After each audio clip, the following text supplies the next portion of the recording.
Police सध्या घटनास्थळी दाखल झालेले आहेत आणि आंदोलकांना समजवण्याचा प्रयत्न या ठिकाणी केला जातो। आंदोलकांनी काही वेळापासूनच हे तीव्र असं रूप धारण केलेलं आहे। आंदोलकांकडून जाळपोळ केली जाते, पार्किंगच्या साहित्याची नासधूस सुद्धा करण्यात आलेली आहे आणि त्यामुळे नागपुरातील हा मुद्दा सध्या पार्किंगचा तापलेला आहे।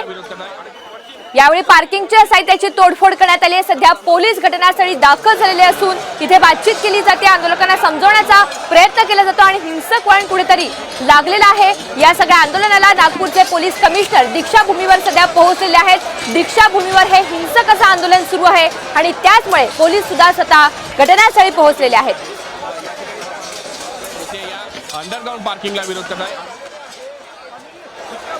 नागपूरचे पोलीस कमिशनर दीक्षाभूमीवर सध्या पोहोचलेले आहेत। आंदोलक हे मात्र आपल्या मागण्यांवर ठाम आहेत। दीक्षाभूमीवर हिंसक असं आंदोलन सुरू आहे।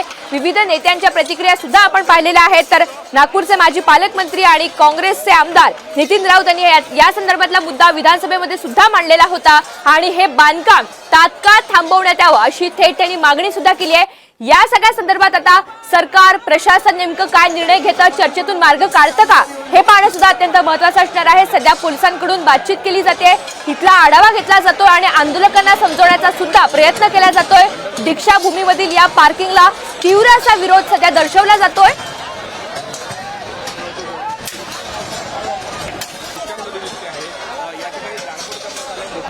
अंडरग्राउंड पार्किंगला विरोध करणार प्रस्तावित नसताना पार्किंगचा घाट घातला गेला असा घणाघात सुद्धा प्रकाश आंबेडकर यांनी केलेला आहे। त्यांची सुद्धा अतिशय तर घटनास्थळाची माहिती जाणून घेण्यासाठी आपण पराग ढोबळे यांच्याकडे जाऊयात। पराग, सध्याची काय परिस्थिती आहे? पोलीस प्रशासन घटनास्थळी पोहोचलंय?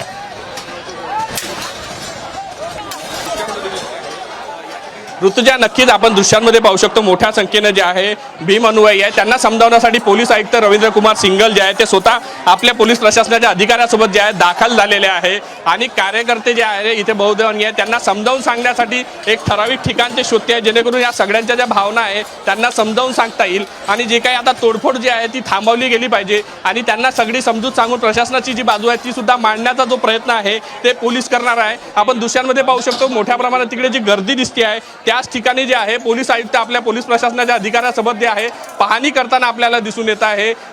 अनुयायांशी बोलण्यासाठी त्यांचा तो प्रयत्न आहे। हे काय तोडफोड झाली या सगळ्या कामाची जी पाहणी करताना आपल्याला दृश्यांमध्ये पाहायला मिळते आहे। रवींद्र कुमार सिंगल जे पोलीस आयुक्त नागपूरचे ते घटनास्थळी दाखल झाले, त्यांचा पोलीसचा जो स्टाफ आहे, वरिष्ठ अधिकारी आहे, अनुराग जैन आहे डीसीपी, ते सुद्धा इथे झाले आहे। ते आता माईकवर काहीतरी बोलण्याचा प्रयत्न करते आहे। दृश्यांमध्ये आपल्याला जे आहे ते दिसते आहे मोठ्या संख्येनं जे अनुयायी आहे ते संतप्त झाल्याचं जे आहे आपल्याला पाहायला मिळते आहे। आता नेमकी पोलीस प्रशासन या अनुयायांना कशा पद्धतीने समजावून सांगते, हा जो रोष आहे तो कशा पद्धतीने शांत करते, या सगळ्याकडे आता लक्ष लागलेलं आहे।